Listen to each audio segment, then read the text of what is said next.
Hey everybody, Craig here, coming at you once again from my nerd cave. Welcome. We've done a few videos on the Fire TV, but we've concentrated a lot on the device itself, the remote, that sort of thing, and I've promised a deep dive into the interface. That's what we're doing today. Let's dive in.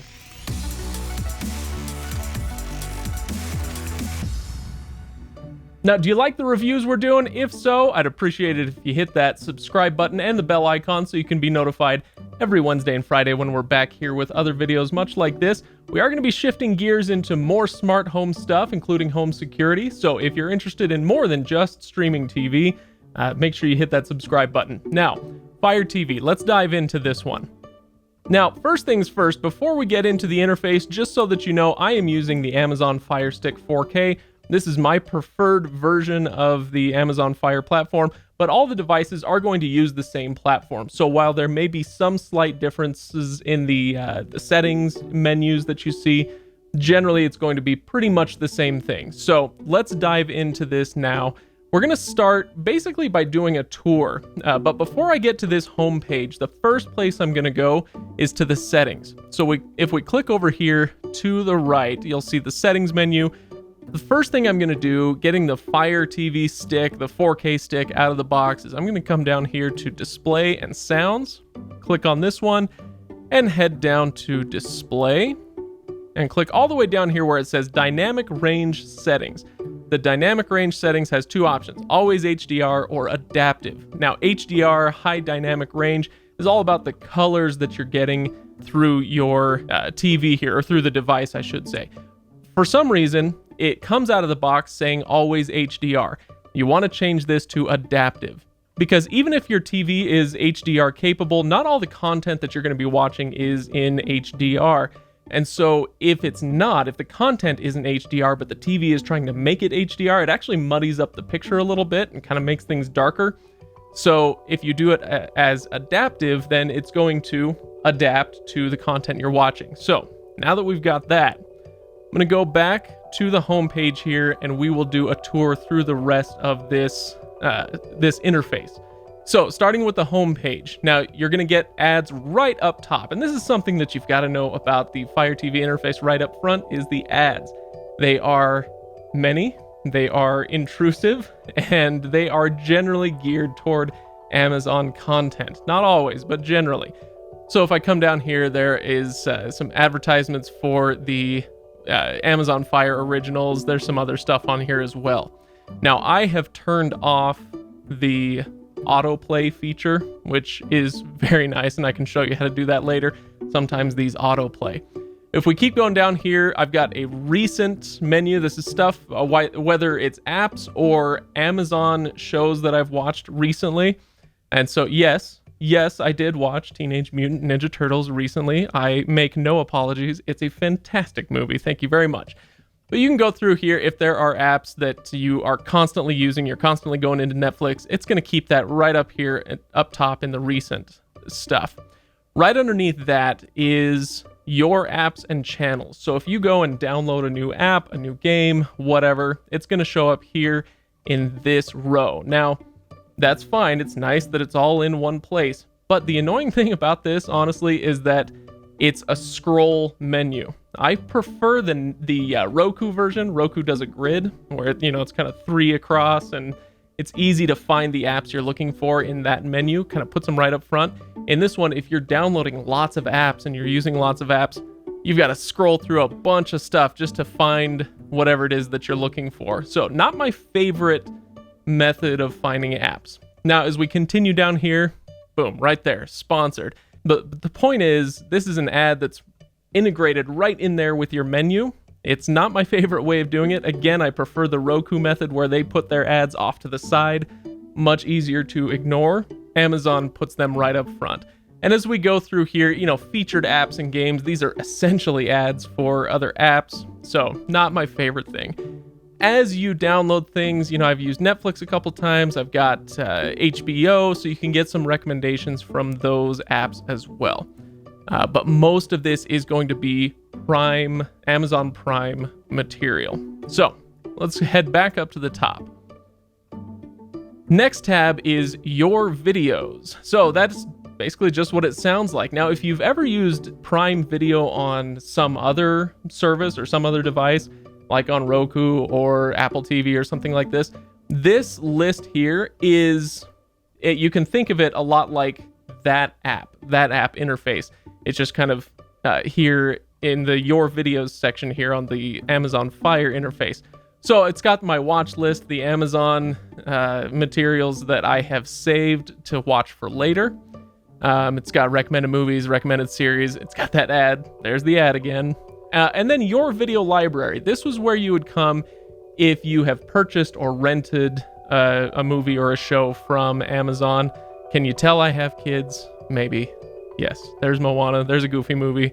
My wife loves Hunger Games. Anyway, so if you have purchased things, that's where they're going to show up, is under this tab. And the rest of it is very much like your home screen, your home tab. Lots of categories that you can go through, mostly Amazon Prime content. And it's the same thing over here in movies and TV shows. You are probably going to be sensing a theme here. It's mostly Amazon Prime content. And doesn't mean you can't use other stuff. Like I showed you back on the homepage, you can get whatever apps you want. It's just that Amazon Prime stuff is going to be featured front and center in every single one of these tabs. But the movies and TV shows, obviously, it's the same thing, just sorted by movies and TV shows. Now, if we go to apps, here's an interesting thing. You get all sorts of apps here. I'm not going to go into which apps the Amazon Fire has or doesn't have. You can look that up. You can check our other videos on that subject. But one thing you'll notice is that there isn't a search feature here. So if you come over here and you know exactly what app you're looking for, you're not going to find it by searching here. Just remember that you've got on your remote the microphone, the Alexa button right up top. So if you're looking for Twitch, download Twitch. Here are more details about this app. To start your download, please use your remote. There you go. So you can find apps that way if you know exactly what you're looking for. On the other hand, if you're not sure exactly what you're looking for and you just want to browse around and see, what there is to see, I can come over here to games, for instance, and look for some fun free or paid games. Okay, so much for the apps. Now let's head back up to the settings menu. This is, again, something that I wanted to go over in more detail with you, so hopefully you've stuck with me up to this point. The big thing that I want to show you in the settings menu is how to sideload apps. Now, if you're not familiar with what this is essentially being able to download apps onto your Fire TV that are not available in the Fire TV store. Why would you want to do this? Well, there are a few reasons you would want to and some reasons that you wouldn't. The biggest reason that you would not want to do this is because when you go around the Amazon App Store for the Fire TV, you are essentially taking your security into your own hands. If you stick with their version of the store, they've vetted these apps. They know that there's not any malicious apps out there that are, getting out there to steal your information or something like that. But you can sideload apps that allow you to do different things with the Amazon Fire TV. The big one for me, like I said, I've got kids and I grew up in the 90s, and so I love video games, and many of us love video games.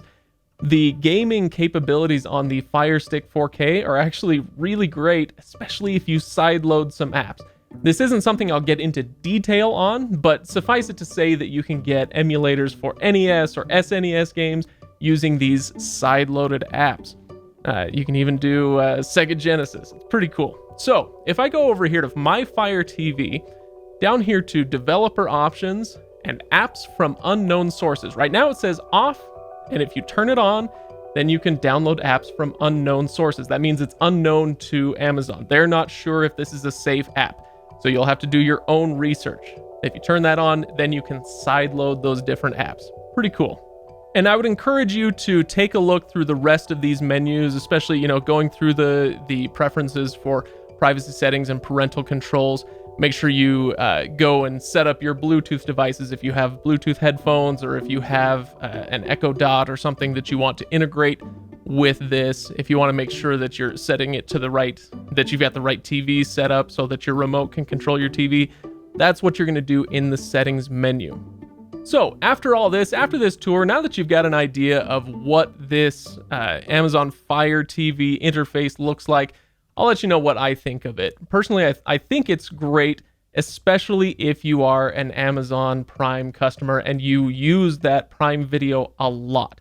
If you do, this is going to be fantastic. If you don't, if you prefer a different method of watching your TV shows and movies, then it might be a little bit annoying that Amazon stuff is so front and center. They're constantly pushing that Prime content on you. So if you're not a Prime user first and foremost, then it might get a little bit annoying. But that's overcome in large part by especially the gaming capabilities, the fact that you can sideload apps. There are a few other things that I dislike about it. You know, if I go back to the settings menu and I want to load another account on here, I would need to deregister my Amazon account and register a new one. So I can't load different profiles on here onto the same stick. It's only going to work with one profile. So when I brought this home from work and wanted to put it on my profile, it took a little while to do it, and then the apps weren't quite syncing up right, and so it was a little bit annoying. I wish they would fix that, but such is the name of the game. So ultimately, do I recommend the Fire TV? Yes, like I said, if you are an Amazon Prime customer. If not, it's still a great device, especially if you want to do some classic gaming. Otherwise, if I were going for a budget device, I would probably recommend Roku over the Amazon Fire in many cases, unless you're looking to do that gaming. It sucks at gaming. But if you're looking for the slickest experience out there and you're willing to pay for it, the Apple TV 4K is a little bit nicer than this. But that being said, I do like the Amazon Fire interface quite a bit, and of the devices, I like the 4K stick the best. But that's just my opinion. I want to hear what you think as well of the Fire TV interface, so hit the comments below. Let me know what your experience has been. If there's any settings or features that you feel like are really important that I missed, hit those comments and let me know. And also give this video a like if it was helpful. Give the channel a subscribe if you're interested in more smart home stuff. Coming up soon, we're going to be talking about home security. Hope to see you around for that. Thanks for watching this one, everyone. I'll see you later.